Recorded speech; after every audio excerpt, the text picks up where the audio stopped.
Just one more thing.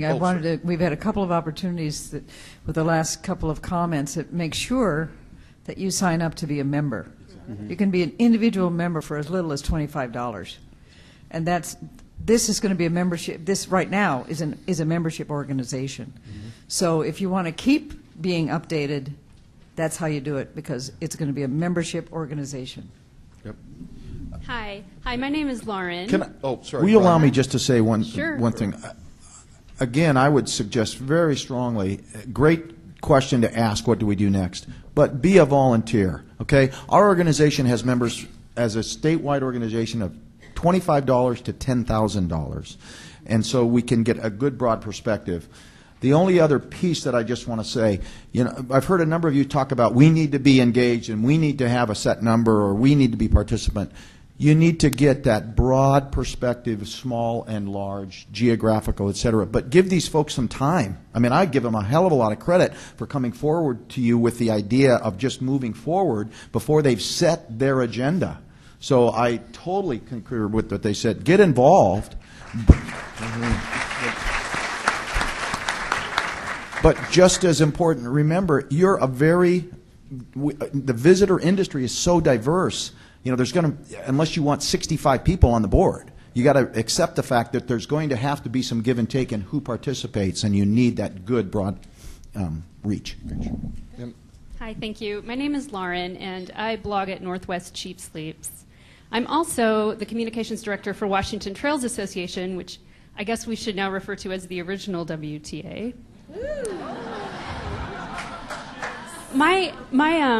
I'm happy to be here. I know that this WTA did not come about by choice. My concern with privatization of tourism outreach is this, and perhaps board makeup is one of the solutions to this, but I direct this question to the folks from California and Alaska that have some experience with this. What happens with sustainable tourism and geotourism without public money? Well, initially it was not our concern because we're just trying to get visitors to come. We have a pretty simple deal.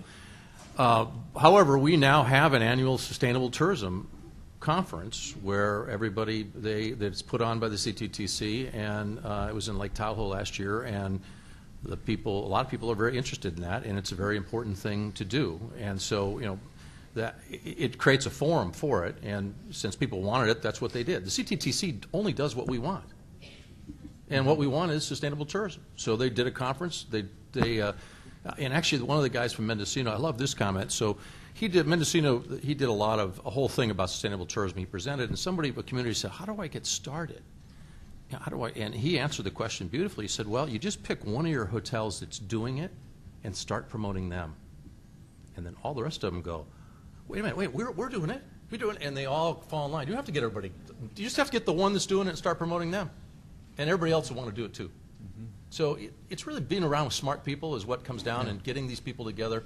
So you should have a sustainable tourism part of this, not at the beginning. Right now, you need to preserve your assets. Are you going to stamp the envelope and say office closed, or when they send an email here in a couple of months, what happens? You got to at least respond back to them. You have assets. You got to get those first, and then. But you are in control of your own industry. You can take it. On the other hand, if a bunch of you think sustainable tourism is a bad idea, then you stand up and say that, and you don't go that direction. I think it's a good idea, though. Okay. Great question. Oh, sorry, Ron. Go ahead. Sorry. A couple of comments.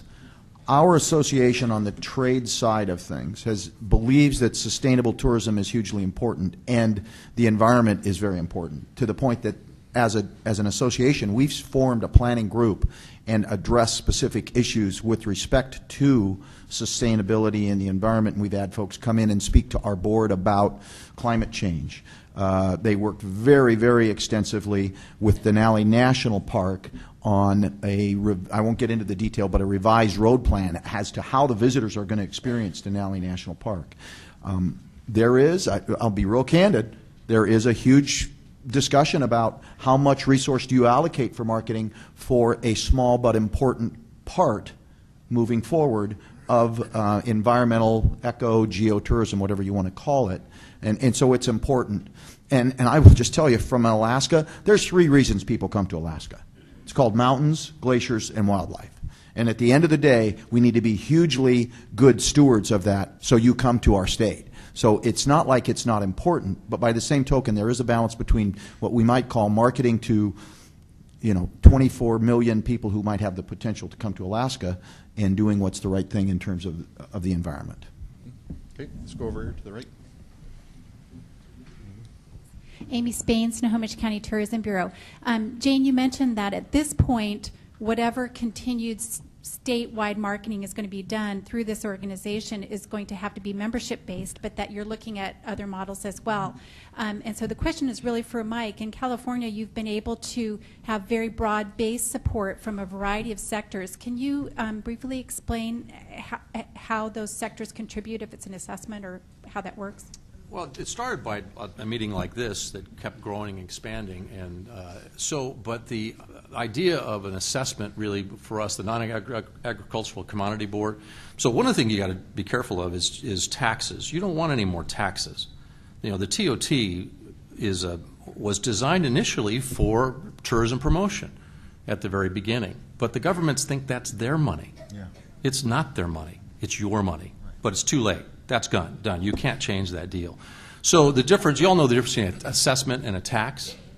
The tax the government thinks they own. An assessment is your self-assessing yourself. Times Square is a good example. Times Square used to be terrible. That was paid for by the businesses in Times Square. So you want to look at this BID deal. You're going to have to self-assess at some amount. The thing with the companies, the organizations that can pass it through, it makes it easier, like rent-a-cars, because you see when you rent your car, you have all this, things. Hotels, the same thing. It gets more difficult when you're talking to a restaurant, because it's going to come out of your pocket. But it should be relationship to what you earn in tourism. So I don't know and you can figure that out. If you're a restaurant, you can figure out, okay, what percent of my business is tourist? So 60% is local, okay.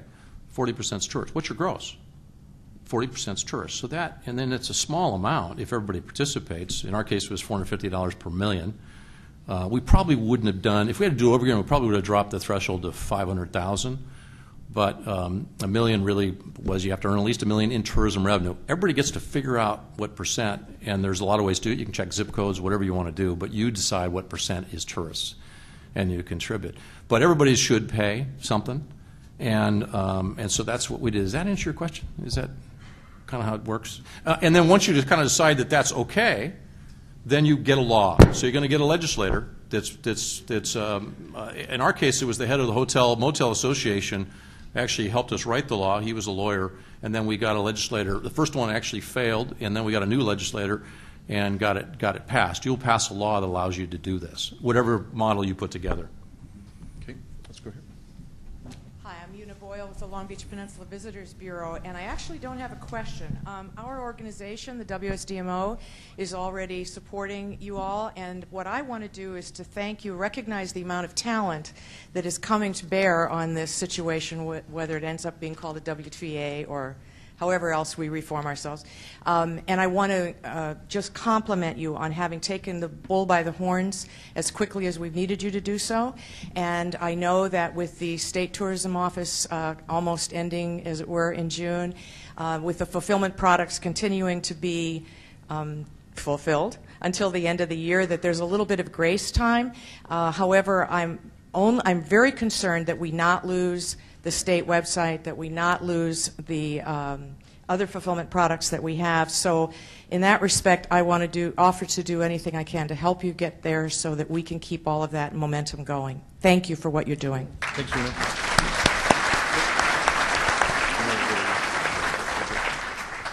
Hi, my name is Kathy Russ, and I'm the director of the Pacific County Economic Development Council, and I too would like to thank you for your efforts in stepping forward.